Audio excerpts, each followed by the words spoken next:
नमस्कार, मैं तरुण वर्मा और मैं एक क्लिनिकल साइकोलॉजिस्ट हूँ। इस वीडियो में कुछ ऐसा बताऊँगा आपको जो कि कोई डॉक्टर यूट्यूब पे नहीं बताता। कोई भी डॉक्टर यूट्यूब पे अपने प्रोफ़ेशन, अपने इलाज के बारे में जो बताएगा भी नहीं और जिसको बताने की कभी हिम्मत भी नहीं करता, कुछ ऐसा मैं आपको अपने प्रोफ़ेशन और अपने काम के बारे में आपको बताऊँगा। कोई डॉक्टर आपको नहीं बताएगा कि उसका इलाज काम क्यों नहीं करता। कोई डॉक्टर नहीं बताता कि उसके इलाज की क्या कमियां हैं। हर डॉक्टर अपने इलाज के बारे में बड़े-बड़े दावे करता है। हर डॉक्टर अपने इलाज को ऐसे दिखाता है जैसे उससे बढ़िया कोई इलाज नहीं और दुनिया की हर बीमारी को उसके इलाज से दूर किया जा सकता है। चाहे वो डॉक्टर अपना कोई इलाज दे रहा हो या वो डॉक्टर अपनी जो पैथी है जैसे एलोपैथी, होम्योपैथी, आयुर्वेद अपने स्पेशलिटी या अपने मोडेलिटी को ही क्यों ना प्रमोट कर रहा हो। कोई डॉक्टर कभी ये नहीं बताता कि उसकी मोडेलिटी या वो जिस एरिया में काम करता है वो इनफेक्टिव रिजल्ट्स भी ला सकती है। उसमें अगर कुछ बीमारियों का या कुछ कंडीशंस का इलाज लिया जाए तो वो बिल्कुल काम नहीं करेगी थेरेपी या उसका इलाज। पर मैं आपको इस वीडियो में बताऊंगा कि कुछ लोगों पर सीबीटी मतलब कॉग्निटिव बिहेवियरल थेरेपी काम क्यों नहीं करती। मेरे चैनल पे मैं सिर्फ साइंटिफिक और वैलिड मतलब कि इंपिरिकल इंफॉर्मेशन शेयर करता हूं। इंपिरिकल का मतलब होता है जिस पर रिसर्च किया गया हो। साइंटिफिक मतलब जिसके पीछे कोई आधार हो, जिसको साइंटिफिक मेथोडोलॉजी के बेसिस पे प्रूव किया गया हो। चाहे प्रूव किया हो या चाहे प्रूव ना किया गया हो, हर बारे में बताया जाना जरूरी है ताकि सही तरीके से क्लेम किए जा सकें, दावे किए जा सकें और सही तरह से भरोसा किया जा सके। पेशेंट या पेशेंट के फैमिली मेंबर्स जब भी कोई इलाज लेने जाते हैं तो अक्सर इलाज के बड़े बड़े दावों से इंप्रेस हो जाते हैं और ऐसे में कोई भी डॉक्टर कभी ये नहीं बताता कि वो जो इलाज दे रहा है उसका साइंटिफिक बेसिस क्या है, उसका वैज्ञानिक आधार क्या है और वो किन लोगों पर क्यों काम करेगा और कितना काम करेगा और इसी के साथ किन लोगों पर वो इलाज काम नहीं करेगा और क्यों नहीं करेगा। पर मैंने अपने चैनल पर आज तक इस तरह का कोई दावा नहीं किया कि मेरा इलाज मतलब कि मैं साइकोथेरेपी देता हूं, मतलब कि ये मेरा दिया जाने वाला इलाज दुनिया की सारी बीमारियां दूर कर सकता है या आपकी जो भी लाइलाज बीमारी है जिसको कोई दूसरा ट्रीटमेंट ठीक नहीं कर पाया उसको मेरा ट्रीटमेंट ठीक करेगा। मैं अपने चैनल पर इस तरह के बेतुके और बिल्कुल फालतू के दावे कभी नहीं करता। क्यों? क्योंकि मैं विज्ञान में भरोसा करता हूं और मैं ये मान के चलता हूं। इनफैक्ट मैं ये मानकर नहीं चलता, मैं ये पूरा जानता हूं कि मानसिक बीमारियां, mental illnesses, mental psychological disorders बहुत कॉम्प्लिकेटेड होते हैं और जो आज का विज्ञान है वो थोड़ा ही जान पाया है इन मेंटल इलनेसेस के बारे में और इनके इलाजों के बारे में। इसलिए बड़े बड़े दावे करने का कोई मतलब नहीं बनता, चाहे थेरेपी हो या दवाएं हो। कुछ वीडियोस मैंने दवाओं पर भी बनाई हैं, उनमें भी मैंने यही बताया है कि वो दवाएं हो या थेरेपी हो वो कितना काम करेगी और कितना काम नहीं करेगी, किस तरह के लोगों पर दवा का असर आएगा और उनको दवा लेनी पड़ेगी और किस तरह के लोगों पर सिर्फ थेरेपी काम करेगी या थेरेपी बहुत अच्छा काम करेगी। पिछले 50-70 सालों में दवाओं की साइंस ने और साइकोथेरेपी की साइंस ने, खासकर की सीबीटी की साइंस ने बहुत तरक्की की है और मनोवैज्ञानिक, मनोचिकित्सक बहुत कुछ जानते हैं कि कौन से इलाज काम करते हैं और कौन से इलाज काम नहीं करते। पर फिर भी ये नॉलेज अभी अधूरी है और वैज्ञानिक कुछ ना कुछ जानने में लगे रहते हैं। हालांकि मेरी एक्सपर्टीज दवाओं में नहीं है, मैं साइकाइट्रिस्ट नहीं हूं, मैं क्लिनिकल साइकोलॉजिस्ट हूं और मैं सिर्फ साइकोथेरेपी देता हूं जिसमें से सीबीटी एक पार्ट है साइकोथेरेपी का। मतलब बहुत सारी साइकोथेरेपीज होती हैं, उसमें से सिर्फ एक थेरेपी होती है सीबीटी। पर फिर भी क्योंकि YouTube पर रेलेवेंट इंफॉर्मेशन ना के बराबर अवेलेबल है, इसलिए मैं दवाओं के बारे में भी थोड़ी बहुत इंफॉर्मेशन दे देता हूं जितना कि पेशेंट्स को समझने के लिए जरूरी है और सही निर्णय लेने के लिए जरूरी है, ताकि बेकार की कंफ्यूजन ना रहे। क्यों? क्योंकि साइकेट्रिस्ट आपसे कभी अपने फील्ड की कमियां डिस्कस नहीं करेगा और ना ही वो करते हैं, क्योंकि वो साइंटिफिक नहीं रहना चाहते। वो बस बड़े बड़े दावे करके आपको अपने इलाज को सुपीरियर बताना चाहते हैं। पर मैं थेरेपिस्ट हूं और मैं ह्यूमन माइंड और ह्यूमन रीजनिंग के प्रॉब्लम से डील करता हूं और मैं जानता हूं कि हमारा मन डाउट क्यों करता है, हमारा मन शंकाओं से क्यों भर जाता है, हमारा मन किस तरह से बेचैन होता है और किस तरह से असंतुष्ट रहता है। इसलिए हर तरह के सवाल और हर तरह के इशू को एड्रेस किया जाना जरूरी है ताकि सही निर्णय और सही दिशा ली जा सके। तो इस वीडियो में आगे मैं आपसे बात करूंगा कि सीबीटी मतलब कॉग्निटिव बिहेवियरल थेरेपी कुछ लोगों पर काम क्यों नहीं करती या कुछ लोगों पर वो कभी शायद काम नहीं करेगी। सीबीटी या किसी भी दूसरे ट्रीटमेंट की कुछ अंदरूनी खामियां होती हैं जिस वजह से वो कुछ बीमारियों पर या कुछ पर्टिकुलर तरह के लोगों पर कभी काम नहीं करती। दवाइयों के साथ भी यही झमेला है। दवाइयां भी कुछ तरह के लोगों पर कभी काम नहीं करेंगी। कुछ लोगों की दिमाग की बनावट ऐसी है जिन पर कोई पर्टिकुलर तरह की दवा कभी काम ना करती है और ना करेगी, क्योंकि जो अवेलेबल दवाइयां हैं उनमें तो एटलीस्ट नहीं करेगी। हाँ, कोई नई दवा आ जाए, कोई नया केमिकल आ जाए तो वो शायद किसी किसी पेशेंट पर कुछ नया असर ला सकती है। उसी तरह से थेरेपी भी होती है। तो थेरेपी क्योंकि एक इलाज का ही एक रूप होता है, इसलिए दवाओं की तरह कुछ लोगों पर ज्यादा असर लाती है, कुछ लोगों पर कम असर लाती है। और दवा की क्योंकि एक अपनी एक बायोकेमिस्ट्री होती है, उसी तरीके से साइकोथेरेपी की भी अपनी एक साइकोलॉजी होती है कि वो क्यों कुछ लोगों पर काम करेगी और कुछ लोगों पर काम नहीं करेगी। ऐसे ही 5 इंपॉर्टेंट कारण इस वीडियो में मैं आपको बताऊंगा कि साइकोथेरेपी, खासकर की सीबीटी कॉग्निटिव बिहेवियरल थेरेपी कुछ लोगों पर काम क्यों नहीं करती। उन 5 कारणों को बताने से पहले एक जरूरी चीज जो कि सीबीटी के बारे में पता रखना जरूरी है। आमतौर पर जो क्लासिकल आइडिया है, मतलब जब से साइकोथेरेपी शुरू हुई है, जब से मनोचिकित्सकों ने साइकोथेरेपी को देना शुरू किया है, करीब 100-150 साल का यह पूरा इतिहास है। शुरुआत के कुछ दशकों में यही माना जाता था कि जो साइकोथेरेपी है वो लॉन्ग टर्म प्रोसेस होता है, मतलब कई महीनों तक या कुछ साल तक भी एक पेशेंट को जो कि किसी भी बीमारी से सफर कर रहा हो, जो भी मानी हुई मानसिक बीमारियां हैं, उसके लिए पेशेंट को कुछ महीने से कुछ साल तक थेरेपी में रहना ही पड़ेगा, जिसमें सेशंस कितने लिए जाएंगे, छोटे सेशन होंगे, बड़े सेशन होंगे, रोज लेने हैं, कभी कभी लेने हैं, ये मायने नहीं रखता। बस लंबे समय तक पेशेंट को अपने डॉक्टर के साथ मिलते रहना पड़ेगा और थेरेपी के ऊपर वर्क करता रहना पड़ेगा। पर सीबीटी की एक सबसे बड़ी खामी क्या है कि सीबीटी एक शॉर्ट टर्म थेरेपी के तौर पे इंट्रोड्यूस की गई। लोग परेशान थे, लोगों के पास इतना पैसा नहीं था, लोग इतना समय जो थे थेरेपी में नहीं बिताते थे, कुछ ही लोग थे जो इतना लंबा ट्रीटमेंट ले पाते थे। तो ऐसे में सीबीटी को एक शॉर्ट टर्म थेरेपी के तौर पे इंट्रोड्यूस किया गया, मतलब एक ऐसी थेरेपी बनाई गई जिस पर यह प्रॉमिस दिया गया, जो एक दावा करती थी, क्लेम करती थी कि वो थोड़े टाइम में बीमारी दूर कर सकती है, चाहे डिप्रेशन हो, एंजाइटी हो, फोबिया हो, पैनिक हो, बाइपोलर डिसऑर्डर हो या किसी भी दूसरे टाइप का डिसऑर्डर हो। तो शॉर्ट टर्म थेरेपी के तौर पे जब सीबीटी को लाया गया तो ऐसे प्रोमिसेस दिए जाने लगे कि 15 सेशन कम से कम, 20 से 25 सेशन कम से कम लेने से ये प्रॉब्लम दूर हो सकती है। और जो रिसर्च की जाती थी वो भी इस तरह से की जाती थी कि जो लोग शॉर्ट टर्म थेरेपी पे रिस्पॉन्स दे सकते हैं उनको थेरेपी में इंक्लूड किया जाता था, या जिन लोगों पर शॉर्ट टर्म थेरेपी का असर आ जाता था उस असर को हाईलाइट किया जाता था, बढ़ा चढ़ा के दिखाया जाता था। तो ऐसे में शॉर्ट टर्म थेरेपी के तौर पे सीबीटी को हाईलाइट किया गया, उसकी मार्केटिंग की गई और जिन लोगों पर शॉर्ट टर्म थेरेपी का असर पड़ सकता है उन लोगों को एंकरेज किया गया कि वो सीबीटी लें। पर इसमें एक धोखा हो गया कि ऐसा लगने लगा जैसे सीबीटी जो कि शॉर्ट टर्म थेरेपी का एक वादा करती है वो जैसे सब लोगों पर एप्लीकेबल होगी या सारी बीमारियों पर एप्लीकेबल हो सकती है, जबकि यहीं पर चूक हो जाती है।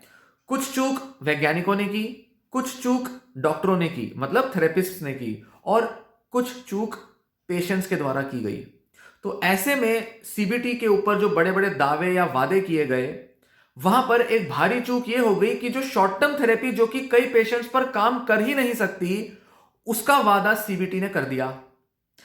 पर बहुत से पेशेंट्स हैं जो शॉर्ट टर्म थेरेपी से रिलीफ ले ही नहीं सकते, उनको लंबी थेरेपी चाहिए होती है। और जो क्लासिकल आइडिया है कि थेरेपी लंबी ही होनी चाहिए, उसके खिलाफ जाते हुए सीबीटी को जब बड़े बड़े दावे करके प्रमोट किया गया तो सीबीटी को फेल तो होना ही था, क्योंकि वो उन लोगों को ठीक करने का दावा कर रही है जिन लोगों को लंबी थेरेपी चाहिए। पर सीबीटी में कहा जा रहा है हम आपको 10 सेशन में ठीक कर देंगे, 15 सेशन में ठीक कर देंगे। तो पेशेंट सोचता है चलो 3 महीने की बात है, 2 महीने की बात है, हर हफ्ता 1 सेशन लूंगा, 2 सेशन लूंगी, ऐसे करके मैं महीने 1.5 महीने में ठीक हो जाऊंगी। जैसे कि कोई दवा दी जा रही है जिसको डेली लेना है, उसकी डोज दी जा रही है और डोज खाएंगे, एक कोर्स करेंगे और उसमें ठीक हो जाएंगे। पर यहीं पर चूक हो गई, और यही चूक आज भी लोग कर देते हैं जब सीबीटी को वो एक टाइम लिमिटेड ट्रीटमेंट की तरह ले लेते हैं। मतलब बस 2 महीना 3 महीना इतना इलाज लेंगे, सालों पुरानी एंजाइटी दूर हो जाएगी, सालों पुराना डिप्रेशन दूर हो जाएगा, 10-10 20-20 साल से ओसीडी है वो भी दूर हो जाएगा, बस 3 महीने की तो बात है, 12-15 सेशन की तो बात है। यहीं पर धोखा हो जाता है, और यहीं पर डॉक्टर्स भी धोखा देते हैं और पेशेंट्स भी खुद को इस धोखे में रखते हुए कि हम थोड़े ही टाइम में इतनी बड़ी प्रॉब्लम दूर कर सकते हैं, थेरेपी के लिए चले जाते हैं और वो सक्सेसफुल ट्रीटमेंट नहीं ले पाते। तो सक्सेसफुल ट्रीटमेंट के लिए बेहद जरूरी है, कुछ लोगों के लिए एटलीस्ट, कि लॉन्ग टर्म थेरेपी में रहना पड़ेगा। और कुछ लोगों पर ही जब शॉर्ट टर्म थेरेपी काम करेगी, ऐसे लोगों की संख्या परसेंटेज बहुत कम होती है। तो आइए अब आगे बात करता हूं 5 ऐसे कारण जो कि ज्यादातर देखे जाते हैं जिस वजह से सीबीटी कई लोगों पर काम नहीं करती। और हां, यहां मैं आपका ध्यान दिलाना चाहूंगा कि मैं बात कर रहा हूं उन कुछ थोड़े से लोगों पर जिन पर सीबीटी काम नहीं करती, उनके बारे में। इस बारे में नहीं कि सीबीटी तो काम ही नहीं करती फिर भी दी जा रही है, ऐसा नहीं है। सीबीटी काम करती है, कुछ सेक्शन, थोड़ा सा ऐसा परसेंटेज है जिस पर सिर्फ सीबीटी काम करेगी, और अकेला सीबीटी भी काम कर देगी, दवा भी नहीं लेनी पड़ेगी। पर ऐसे लोगों को आइडेंटिफाई करना, ऐसे लोगों का पता करना बड़ा मुश्किल होता है डे टू डे प्रैक्टिस में। ना साइकेट्रिस्ट बता सकता है, ना क्लिनिकल साइकोलॉजिस्ट बता सकता है। इसलिए सीबीटी के बारे में यहां बात नहीं हो रही कि सीबीटी काम नहीं करती। मैं यहां पर सीबीटी को डिग्रेड नहीं कर रहा, यहां मैं बता रहा हूं कि जो धोखा है सीबीटी को लेकर, जो कुछ लोग ले लेते हैं और कुछ डॉक्टर्स दे देते हैं, उससे बचना जरूरी है। और कुछ ही सेक्शन लोगों का है जिस पर सीबीटी काम करेगी, यह समझना जरूरी है। सबसे पहला रीजन कि सीबीटी काम क्यों नहीं करती वो ये कि जो थेरेपिस्ट होते हैं वो अक्सर बहुत ज्यादा स्किल्ड और ट्रेंड नहीं होते। इनफैक्ट यूट्यूब पर भी, और आप अगर बाहर थेरेपिस्ट को कंसल्ट करेंगे वहां पर भी, मतलब साइकोलॉजिस्ट को जब आप अप्रोच करेंगे, बहुत सारे थेरेपिस्ट, बहुत सारे जो लोग थेरेपी देने का दावा कर रहे हैं, वो सही तरह से तो एजुकेटेड भी नहीं होते। अब हिंदुस्तान में और दुनिया भर में सिर्फ क्लिनिकल साइकोलॉजिस्ट साइकोथेरेपी दे सकता है। क्लिनिकल साइकोलॉजिस्ट स्पेशलाइज्ड एक ऐसा प्रोफेशनल होता है जो कि साइकोथेरेपी देता है। वो साइकोलॉजिकल टेस्टिंग भी करता है, साइकोलॉजिकल डायग्नोसिस भी बनाता है जो कि साइकाइट्रिस्ट भी बनाते हैं, और साथ ही साइकोथेरेपी भी देता है। बस फर्क ये होता है कि साइकाइट्रिस्ट दवाएं देता है और क्लिनिकल साइकोलॉजिस्ट साइकोथेरेपी देता है। पर आप ना जाने कितने सारे ऐसे साइकोलॉजिस्ट को अप्रोच कर लिए होंगे जो क्लिनिकल साइकोलॉजिस्ट नहीं है। और हिंदुस्तान में क्लिनिकल साइकोलॉजिस्ट को पहचानने के दो ही तरीके हैं। पहला तो वो अपनी डेजिग्नेशन में लिखेंगे क्लिनिकल साइकोलॉजिस्ट हैं, और दूसरा उनके पास आरसीआई का रजिस्ट्रेशन नंबर होता है, मतलब rehabilitation council of India, RCI का रजिस्ट्रेशन नंबर होता है, जो कि आरसीआई उनको इशू करती है जब वो कोर्स कर लेते हैं। कौन सा? एमफिल का कोर्स, प्रोफेशनल डिप्लोमा का कोर्स, या एक नया कोर्स है जिसे साइडी कहा जाता है, मतलब डॉक्टर ऑफ साइकोलॉजी, वो वाला कोर्स। तो यही कुछ 3-4 तरह के प्रोफेशनल्स हैं जो थेरेपी दे सकते हैं। पर आप counsellor, psychologist, counselling psychologist, child psychologist, de addiction psychologist, ना जाने कितने कितने अलग अलग साइकोलॉजिस्ट के नाम के लोग हैं जिनके पास आप चले जाते हैं और देखते भी नहीं है कि वो क्लिनिकल साइकोलॉजिस्ट है भी या नहीं। इसलिए भी धोखा हो जाता है, मतलब वो सही प्रोफेशनल्स नहीं है। फिर उसके बाद वो कितने ट्रेंड हैं, कितना ज्यादा उनका एक्सपीरियंस है, क्या उन्होंने सीबीटी सीखी भी है या नहीं, कितने लोगों पर उन्होंने सीबीटी की है, ये सारे फैक्टर्स भी मायने रखते हैं।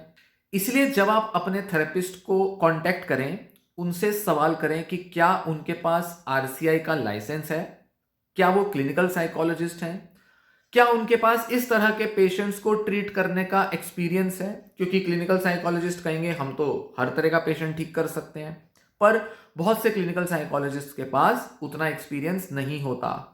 किसी के पास डिप्रेशन को ठीक करने का ज्यादा एक्सपीरियंस होगा, तो किसी के पास ओसीडी को ठीक करने का अनुभव होगा, तो किसी के पास स्किज़ोफ्रेनिया के लिए भी एक्सपीरियंस होगा, तो किसी के पास बाइपोलर के लिए एक्सपीरियंस होगा। तो अलग अलग तरह के थेरेपिस्ट के पास अलग अलग टाइप के पेशेंट्स को बेटर करने का एक्सपीरियंस होता है। और यहां पर बीमारी इसलिए मायने रखती है क्योंकि हर बीमारी की साइकोलॉजी के हिसाब से थेरेपी दी जाती है। तो उस पर्टिकुलर बीमारी के लिए जो पर्टिकुलर थेरेप्यूटिक टेक्निक जरूरी होनी चाहिए वो थेरेपिस्ट को देनी आनी चाहिए। तो इसलिए जनरल तरीके से काम नहीं किया जा सकता। इसलिए आपको अपने थेरेपिस्ट से पूछना पड़ेगा कि वो सीबीटी कैसे और किस तरह से देते हैं और उसमें कितना अनुभव रखते हैं। दूसरा एक बड़ा कारण कि सीबीटी काम क्यों नहीं करती वो ये कि सीबीटी के अंदर अक्सर टेक्निक के ऊपर बहुत जोर दिया जाता है, डॉक्टर पेशेंट रिलेशनशिप पर जोर नहीं दिया जाता। ये मतलब ऐसा है कि जैसे एक टेक्नीशियन है जो कि बस थेरेपी की टेक्निक अप्लाई करेगा और वो काम कर जाएगी, जबकि थेरेपी एक सब्जेक्टिव प्रोसेस होता है। पेशेंट और डॉक्टर के बीच का रिलेशनशिप मायने रखता है और कई सारी बीमारियां ठीक तभी हो पाती हैं जब पेशेंट का डॉक्टर पर ट्रस्ट आए, डॉक्टर पेशेंट की प्रॉब्लम को समझना जानता हो, डॉक्टर पेशेंट के साथ हमदर्दी करता हो और केवल टेक्नीशियन की तरह काम ना करे। क्योंकि ये कोई दवा वाला डॉक्टर नहीं है जो बस पेशेंट आएगा उसकी जांच करेगा दवा दे देगा जिसमें कोई लेना देना नहीं उसके बाद। नहीं, यहां मामला सब्जेक्टिव है। डॉक्टर को अपना दिमाग लगाना है, पेशेंट को भी अपना दिमाग लगाना है। तो पेशेंट को डॉक्टर के साथ अंडरस्टैंडिंग बनानी होगी, डॉक्टर को पेशेंट के बारे में अंडरस्टैंडिंग बनानी होगी। तो इसलिए सब्जेक्टिविटी यहां पर बहुत इन्वॉल्व होती है। इसलिए टेक्निक के ऊपर जाना कई बार बेकार होता है। और क्योंकि सीबीटी सिर्फ टेक्निक पर ही फोकस करती है कि रैशनल थॉट बनानी पड़ेगी, इररेशनल थॉट हटानी पड़ेगी, थॉट रिकॉर्ड फॉर्म बनाना पड़ेगा, आपको अपने कॉग्निटिव बायस पता करने पड़ेंगे, आपको बिहेवियरल एक्सपेरिमेंट करना पड़ेगा, ये वो इधर उधर की टेक्निक पे फोकस होता है, तो कई पेशेंट्स को लगता है या तो हम काम नहीं कर पा रहे, या डॉक्टर हमारी प्रॉब्लम नहीं समझ पा रहा, या हमारे जो बैरियर्स है वो एड्रेस नहीं हो पा रहे।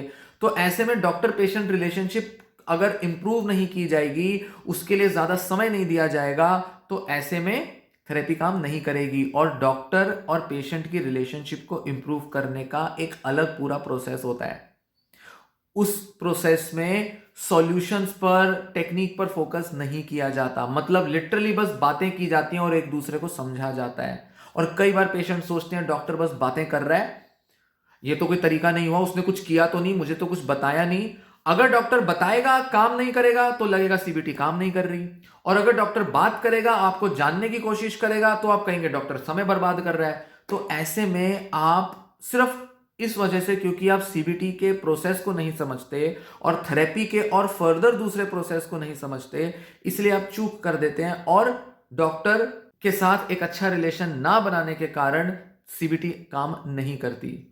तीसरा एक कारण कि सीबीटी काम क्यों नहीं करती वो ये कि कई डॉक्टरों का ऐसा मानना है, मतलब थेरेपिस्ट का ऐसा मानना है कि सीबीटी की जो एजम्पशंस हैं वो भी शायद फॉल्टी हो सकती हैं। मतलब कि हम बहुत सारे पेशेंट्स में ऐसा दावा करते हैं कि अगर अपनी सोच बदल देंगे तो आपकी बीमारी दूर हो जाएगी, या आप अपने बिहेवियर को बदल देंगे तो आपकी बीमारी दूर हो जाएगी, जबकि बहुत से केसेस में ऐसा नहीं होता। खासकर कि उन केसेस में जिसमें जेनेटिक्स का बहुत बड़ा रोल हो, और करीब करीब सारी मानसिक बीमारियों में जीन्स का बहुत बड़ा रोल होता है। तो ऐसे में विचारों को बदल बदल कर भी कोई बहुत बड़ा बदलाव नहीं आता, इस वजह से सीबीटी असरदार नहीं होती।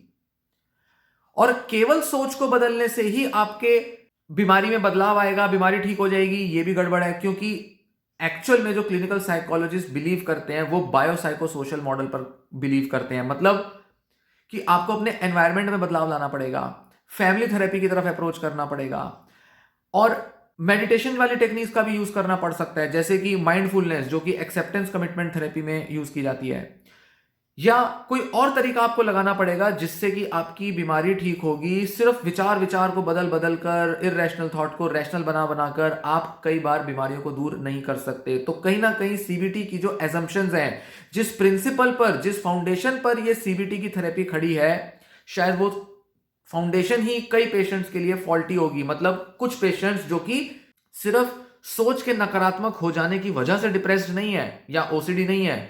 जैसे ओसीडी के अंदर कई बार कॉग्निटिव थेरेपी काम नहीं करती, बिहेवियर थेरेपी काम करती है, और कई बार ओसीडी के अंदर एसीटी मतलब एक्सेप्टेंस एंड कमिटमेंट थेरेपी काम करती है। तो वहां पर हम देखते हैं कि ईआरपी और इस पर बहुत ज्यादा रिलाय करने की बजाय अगर कुछ दूसरे मोडेलिटीज में जाया जाए तो ज्यादा अच्छा इलाज हो सकता है। तो कहीं ना कहीं सीबीटी की एजम्पशंस भी प्रॉब्लम डालती है। चौथा एक कारण जिसके बारे में थोड़ा सा मैंने पहले भी डिस्कस किया था वो ये कि सीबीटी कई बार आपको पूरा टाइम नहीं देती कि आप अपने बीमारी के सारे एस्पेक्ट्स पर वर्क कर पाओ। अगर आप में से किसी ने भी एक सक्सेसफुल सीबीटी ली है, या अगर आप किसी बड़े प्रोफेशनल सीबीटी थेरेपिस्ट को अप्रोच किए हैं तो वो आपकी बीमारी के कुछ हिस्सों को पकड़ के उन्हें ट्रीट करने की कोशिश करेगा और बड़े सारे दूसरे हिस्सों को वो ट्रीट ही नहीं करेगा। ये इसी तरह से है जैसे कि कोई दवा आपकी बीमारी को दबा दे और बाद में आपको रिलैप्स हो जाए। क्यों? क्योंकि उस दवा ने दिमाग के केवल एक केमिकल में बदलाव लाया और बाकी के दिमाग के अंदर जो दूसरे कई सारे न्यूरॉन्स में जो प्रॉब्लम्स थी उसको ठीक ही नहीं किया, जो कि शायद सेरोटोनिन या किसी दूसरे केमिकल की वजह से थी ही नहीं। उसी तरह से जब थेरेपी दी जाती है तो उसने 2-3 एरियाज पे तो काम कर लिया, पर कुछ और गहरे में कारण बैठे थे। शायद आपके एनवायरनमेंट में कारण बैठे थे, शायद फैमिली प्रॉब्लम्स थी, शायद इकोनॉमिक या कुछ दूसरी प्रॉब्लम्स थी, शायद आपके अंदर कुछ ऐसे बिलीव्स थे जो कि बहुत गहरे में आपके बैठे हुए थे, जो कि बाद में दोबारा से ट्रिगर हो गए। माहौल बदल जाने से कई बार वैसे ही थोड़ा सा रिलीफ आने लगता है। पेशेंट को लगता है यहां पर तो मैं आसानी से खुद को बदल सकता हूं या बदल सकती हूं। जैसे मान लीजिए एक पेशेंट पहले बहुत ज़्यादा अपनी जॉब से परेशान था, डिप्रेशन हो गया, उसके बाद उसने जॉब छोड़ दी। अब जॉब छोड़ दी और वो ट्रीटमेंट भी ले रहा है। अब जब उसने ट्रीटमेंट लेना शुरू किया था तब उसके पास जॉब थी, पर ट्रीटमेंट लेते लेते उसने जॉब छोड़ दी। अब जॉब छोड़ने के बाद उसका डिप्रेशन भी चला गया और साथ साथ उसको लगा कि थेरेपी भी वर्क कर रही है और थेरेपी वर्क कर भी गई। पर जैसे ही उसने दोबारा जॉब करनी शुरू की फिर से उसका डिप्रेशन लौट आया, तो लगा कि भाई थेरेपी तो काम ही नहीं करी, या थेरेपी तो ले ली थी पर फिर से डिप्रेशन लौट आया। बेसिकली उस पर्सन ने अपने बाहरी स्ट्रेसर्स को कंट्रोल करके, मतलब बेसिकली उन्हें हटाकर, जॉब से जो स्ट्रेस आ रहा था जॉब ही छोड़ दी, ना रहेगा बांस ना बजेगी बांसुरी वाला सॉल्यूशन उसने ढूंढ लिया। तो ऐसे में सीबीटी ने काम नहीं किया, उसके एनवायरमेंटल चेंज ने काम किया। यही चीज दवाओं के साथ भी होती है। दवाएं लेते ही हमारे लाइफ में कुछ ऐसे बदलाव आ जाते हैं, हमें लगता है कि दवा काम कर गई, जबकि एक्चुअल में हमारी लाइफ में कुछ बदलाव आ जाते हैं।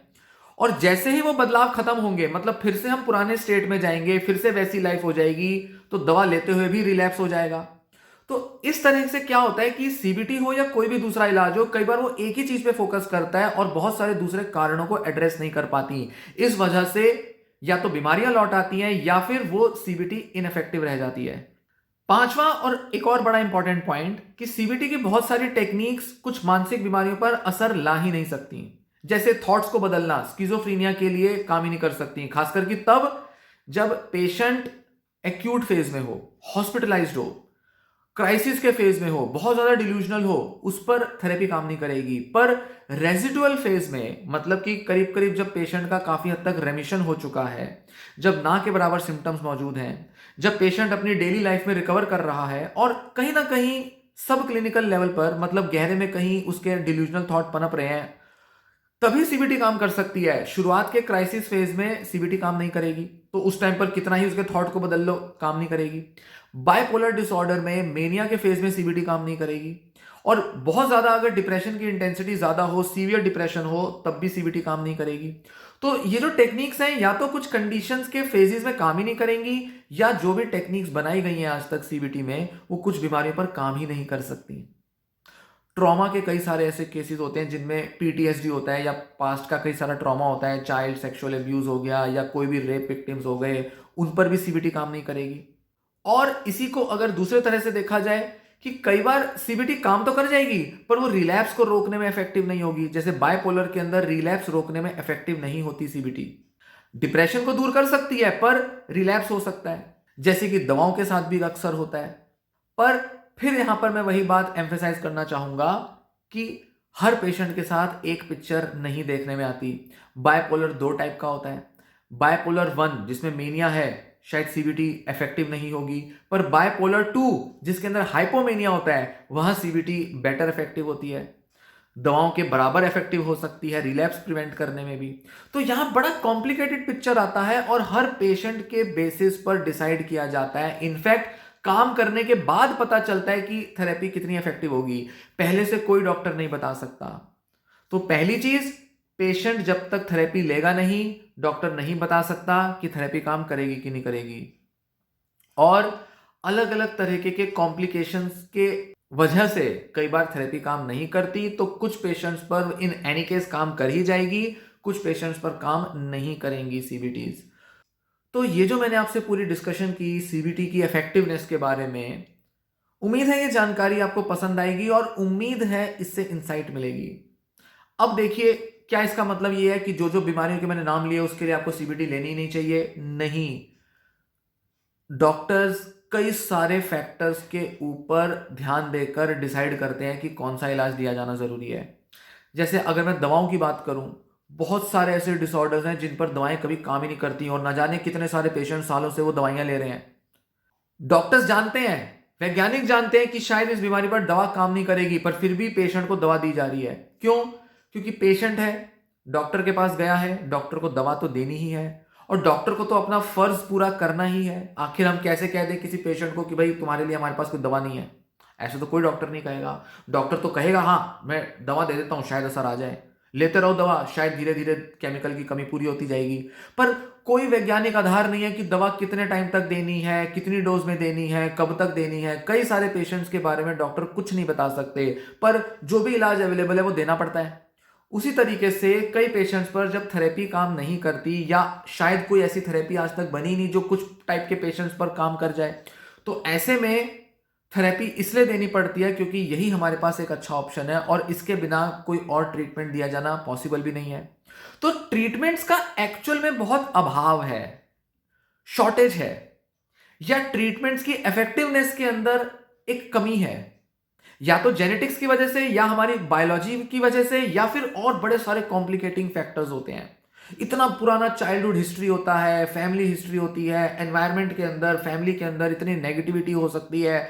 कई सारी वजहों की वजह से पेशेंट को दवाओं से या थेरेपी से पूरी तरह से रिलीफ दे पाना कई बार नामुमकिन हो जाता है। तो एक ही तरीका बचता है कि अगर बीमारी ठीक नहीं हो रही किसी भी इलाज से, तो जो भी पॉसिबल ट्रीटमेंट्स हैं वो लेते जरूर रहें। अगर आप फाइनेंशियली सपोर्ट कर सकते हैं या किसी तरह से आपके पास ट्रीटमेंट अवेलेबल है, अपने अपने हिसाब से हर कोई व्यक्ति अप्रोच करेगा। किसी के पास बहुत ज्यादा फाइनेंशियल स्ट्रेंथ नहीं है तो वो सरकारी अस्पतालों से, सरकारी डॉक्टरों से ट्रीटमेंट ले सकता है, और कोई अगर फाइनेंशियली स्ट्रांग है तो प्राइवेट से ट्रीटमेंट ले सकता है।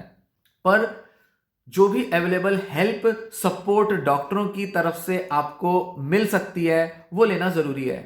तो ट्रीटमेंट काम करता है नहीं करता है इसमें जाने की बजाय, अगर पता है कि आप पर ट्रीटमेंट काम नहीं कर रहा तो ट्रीटमेंट लेते जरूर रहें, क्योंकि यही कुछ पॉसिबल और बेस्ट ट्रीटमेंट्स हैं जो कि आप पर कभी ना कभी किसी ना किसी तरह काम कर सकते हैं। और लॉन्ग टर्म थेरेपी पर भरोसा रखें, लॉन्ग टर्म थेरेपी काम करती ही है। डॉक्टर जब आपको जान लेता है, डॉक्टर के साथ कनेक्शन बन जाता है जब आपका, तो डॉक्टर की बातें आप पर इतने फिट बैठती हैं, आप अपनी बात को डॉक्टर तक इतना इजीली पहुंचा पाते हो कि डॉक्टर इमीडिएटली समझ जाता है आप किस प्रॉब्लम से गुजर रहे हो और इमीडिएटली उसकी सॉल्यूशन आप पर वर्क करने लगती है। तो ये अंडरस्टैंडिंग आने से थेरेपीज वर्क कर सकती हैं। तो लॉन्ग टर्म थेरेपीज पर भरोसा करें। इस वीडियो में दी गई जानकारी पसंद आई हो, वीडियो को लाइक करें, वीडियो को शेयर कर दें। ये वीडियो यहीं समाप्त होती है। धन्यवाद।